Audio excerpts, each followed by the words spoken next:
Dr. Peterson and his guest, Derek Kreifels, discussed the issue of weaponizing capital, which they believe is the largest issue facing the United States in the coming years. They provide examples of banks denying services to organizations and individuals because of their political views, which they argue is a dangerous precedent that sets the stage for further abuse of financial power. Kreifels mentions the Canadian government's lockdown of bank accounts tied to the trucker convoy protests as an act of outright treachery and warns that 50% of Canadians support it despite the dangerous precedent it sets for the entire country. Peterson and Kreifels argue that the government cannot be trusted with financial control, as people with unpopular opinions could easily lose access to the entire financial system. They also discussed the proposed U.S. Treasury Department plan to monitor every American's bank transactions, which was met with widespread opposition from both parties. They warn that digital tracking of financial transactions could lead to decentralized controllers deciding what individuals need and don't need based on a politically motivated agenda. They also explore the introduction of digital currency by the government and the potential issues surrounding it. Derek mentions that their organization has not yet found a solution on the digital currency front, but is closely monitoring the issue. They also discuss the possibility of different states having different regulations regarding digital currency, given the issue falls under state jurisdiction. Dr. Peterson expresses a preference for decentralized digital currencies like Bitcoin over state-issued ones due to the potential risks of state or corporate surveillance. The conversation touches on the manipulation of credit card data by corporations, the threat of regulatory capture by large corporations, and the need for government to keep up with technological advancements. Derek expresses his organization's goal to educate Americans on the negative impacts of reducing American energy and how it causes inflation. They mention that states are divesting from BlackRock and looking for other fund managers who take their fiduciary responsibility seriously. They also mention that some states are pushing back against the ESG movement, and they are educating Americans on how it puts them in a vulnerable position compared to China.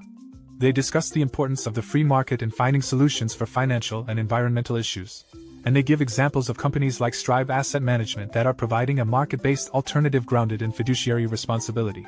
They also mention other companies like Second Vote Asset Managers that are becoming a legitimate alternative to big fund managers. Dr. Peterson and Derek Kreifels express the importance of the free market in correcting itself when things go bad and holding companies accountable for their political agendas. They also the diversity and distribution of power in American culture, which allows for a constant source of renewal and opportunity for anyone to come and build something great. They note that the concept of opportunity for all is more important than equity for all, as equity for all reduces everyone to zero. The guests then move on to discussing the dangers of ESG investing and encourage people to become educated on the subject through their websites and resources. They ask small business owners and farmers to share how ESG is impacting their lives and urge people to speak to their state treasurer and ask why they are not a member of their organization. They emphasize the importance of being aware of the leverage that BlackRock, State Street, and Vanguard have on the biggest 500 companies in the U.S., and note that their organization is among the top ones working to address the issue. He demonstrates his belief that the current government policies have negatively impacted the fossil fuel industry in the region, leading to job losses and economic difficulties. He also suggests that the government is unlikely to take corrective action, which will further harm the industry in the future. Derek Kreifels explains the role of state treasurers or financial officers and how they are responsible for managing their state's financial transactions, including inflows and outflows, and spending. Kreifels shares that a survey conducted by SFOF showed that state treasurers are trusted by citizens when it comes to financial matters, with a rating of 60%, while governors and members of Congress receive much lower ratings. He suggests that this is because state treasurers are typically focused on fiduciary responsibility and duty, whereas governors and members of Congress are involved in a breadth of issues, which may make it difficult for them to be trusted in financial matters. Kreifels then goes on to define fiduciary responsibility, which is when someone in a position of authority is responsible for managing some pool of money or organization and is required by law to act in the best interests of that entity or organization. He explains that this is particularly important when it comes to corporations and their shareholders, but also applies to states, where fiduciary duty is to the citizens of the state.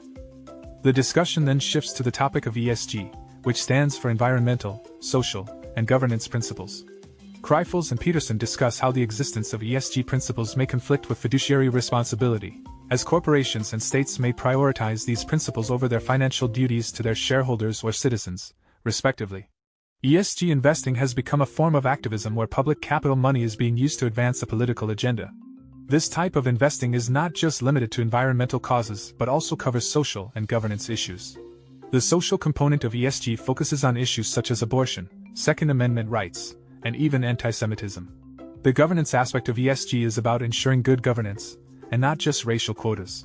The main proposition behind ESG is that corporations should subordinate their concerns to ethical principles, and this has been brought forward under the guise of stakeholder capitalism. The problem with ESG is that it subordinates the fiduciary duty of corporations to something like central planning oriented along a radical left environmental apocalyptic scheme. Large hedge funds like BlackRock and Vanguard, which control a staggering amount of investment money, have joined the ESG club and are using their influence to advance social causes. The concern is not necessarily with individuals choosing to invest their personal dollars in ESG funds, but the issue is when billions of dollars from state pensions are invested in ESG funds to advance social causes. According to Peterson, the problem arises when ESG investing becomes mandatory, and failure to comply results in punitive consequences. He explains that this is a concern for state treasurers, who have a fiduciary duty to ensure that their pension programs are properly funded and invested from an investment perspective. Any outside influence that interferes with this duty is opposed by the treasurers. Kreifels, in response, explains that there is an international movement towards climate action, which is aimed at achieving net zero emissions. He mentions a group called the Global Financial Alliance, which includes big banks and fund managers making commitments to be net zero by 2030 or 2040. However, Kreifels argues that some states in the US have an economy based on oil, coal, or gas, and they should have the freedom to invest in their own industries without being forced to comply with an ESG mandate. He gives an example of a state treasurer in West Virginia who, 1 year ago, worked with his legislature to pass a law that said they would not work with banks or fund managers that refused to work with coal, which is the signature industry of the state.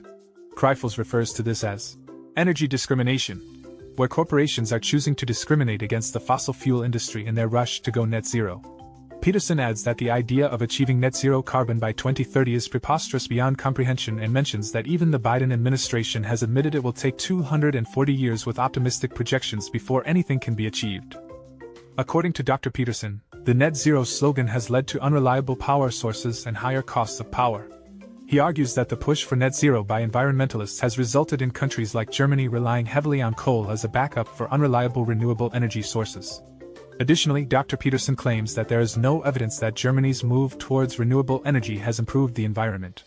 In fact, the world used more coal last year than it ever has because countries like Germany moved away from nuclear energy and towards unreliable renewable energy sources. Derek Kreifels adds to the discussion by stating that taking away a country's ability to produce coal, natural gas, or oil will do more harm than good. He references countries like Sri Lanka, where the lack of gas caused a disastrous situation for people's livelihoods. Furthermore, Derek suggests that the net zero movement is not feasible, and there is no way to achieve it without driving prices higher, leading to increased poverty and homelessness. Ultimately, the speakers agree that the net zero movement is an unrealistic fantasy that will hurt both the environment and human flourishing.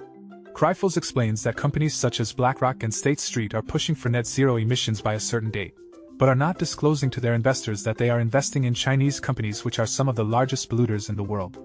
In particular, China is building significantly more coal-fired power plants than any other country, and this is largely due to the fact that the West has failed to supply China with a reliable source of liquid natural gas. This failure is partly due to policies that have hindered the development of natural gas and nuclear energy in the West, and also due to the ethical posturing of ESG investors who are making it impossible to build a coal plant in the West. Peterson argues that this is ultimately counterproductive because the error is the same, regardless of where the coal plants are located. The policy of ESG investing is criticized by Peterson as being deeply socialist and centralist since it encourages ideologically woke policies that are antithetical to the values of capitalism. The conversation also highlights the hypocrisy of the left, who claim to care about social justice but fail to raise attention to issues such as child labor in African mines for minerals needed for electric vehicles, or the human rights abuses against the Uyghur Muslims in China. They say we need to find ways to include China in a broader free market economy while also recognizing the disadvantages that ESG investing puts the West in compared to countries like China. While China's current slide back into totalitarianism is not well received, Derek Kreifels suggests that conservative movements in America have been slow to respond to the rise of ESG, environmental, social, and governance investing, which promotes the idea that it is a fiduciary responsibility to pay attention to a company's environmental and social practices. However, Kreifels argues that it is problematic when this becomes a matter of compulsion and regulation and that companies should only work with those that maintain fiduciary responsibility. Dr. Peterson argues that the problem lies not with capitalism itself, but with evil capitalists who pursue ill-gotten gains in an unethical manner. He suggests that some CEOs may be promoting the ESG and DI movements out of guilt for their greed and to seek an easy moral out. Peterson believes that these movements are antithetical to the principles of companies, which are based on capitalist values, and that compliance with these ideologies will not atone for their sins, but will make things worse. Additionally, he argues that companies may be looking to pull the wool over the public's eyes, or that some combination of guilt and malevolence fuels these corporate movements. Kreifels also notes that many of the students graduating from universities today are left-leaning, and this may have an effect on companies' decisions to promote the ESG and DI movements. They explain that companies such as BlackRock, State Street, and Vanguard, who own a significant portion of the top 500 publicly traded companies in America, utilize their power and authority to coerce these companies into implementing their own agendas. This coercion is done in the name of ESG, which is a set of guidelines that support environmentally and socially responsible business practices. Through shareholder voting, these companies pressure corporations to comply with ESG guidelines by threatening to withhold investment if they do not. Furthermore, Derek Kreifels explains that these large companies accumulated their power and wealth by managing individuals' retirement funds and investing them in these publicly traded companies, a fact that many people are unaware of. As a result, companies such as BlackRock have an enormous amount of control over the companies they invest in and by extension, the economy as a whole. Dr. Peterson also gives an example of a personal experience in which younger employees of Penguin Random House rebelled against publishing his second book without having read it, citing moral objections to his ideas. Despite the revenue he generated for the company, these employees were not fired, rather their concerns were heard and negotiated.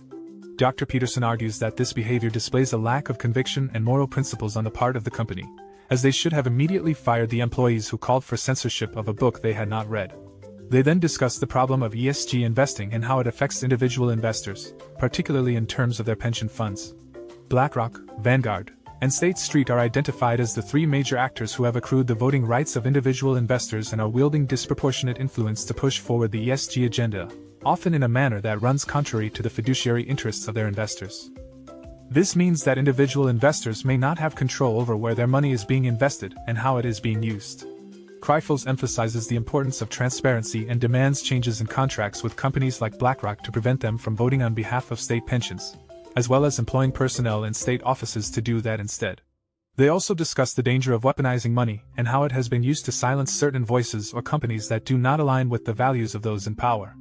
Overall, the discussion highlights the need for individual investors to be aware of how their money is being invested and to ensure that their interests are being protected. Check out the full podcast by clicking the link in the description below. Make sure to like, comment, and subscribe for more content like this. Thank you for listening to this podcast summary episode of the Pod Slice.